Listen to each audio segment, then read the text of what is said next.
kalau kita lihat sebenarnya kan earnings-nya nggak kemana-mana ya, earnings-nya relatively flat ya teman-teman. Nah, cuman yang jadi pressure sebenarnya adalah satu NPL-nya mereka gitu ya. Jadi kalau kita bandingin sama tahun lalu, ini NPL-nya sedikit naik.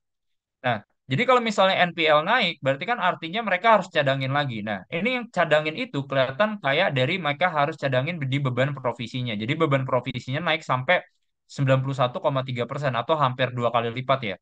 Itu menurut kita tuh jadi PR ya.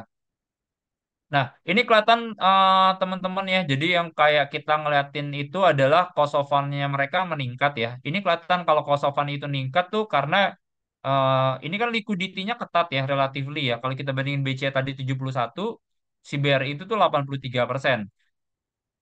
Jadi yang mereka lakukan adalah mereka mencoba kayak ya, gathering dana-dana yang mahal gitu buat disalurin jadi kredit sebenarnya. Walaupun sebenarnya NIM mereka itu eh, ada kayak buffer ya. Jadi mereka tuh banyak kayak porsi-porsi yang ibaratnya kayak dari PNM yang kredit-kreditnya yieldnya tinggi itu meningkat sebenarnya. Jadi yieldnya masih ada ruang dari situ. Cuman funding cost-nya ini yang sebenarnya itu jadi PR ya. Cuman hati-hati teman-teman ya. Jadi segmen mikro dan segmen small-nya si BRI itu tuh benar-benar kena pressure ya.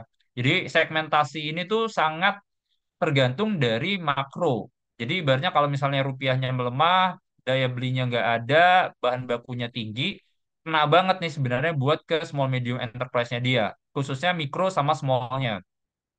Jadi ini dua segmentasi ini yang bikin kayak NPL-nya tuh naik terus ya. Bahkan yang small itu NPL-nya tuh udah di atas 5% ya, teman-teman ya.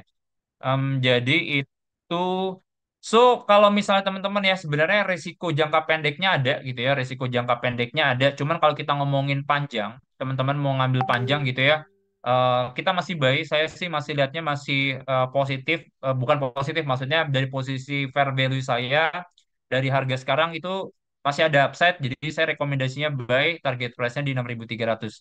Cuman tetap hati-hati, saya nggak saranin kayak buat apa ya catch the falling knife. Jadi artinya saya sebenarnya lebih sarankan teman-teman buat masuk BRI ketika nanti laporan keuangannya bisa lebih bagus ya.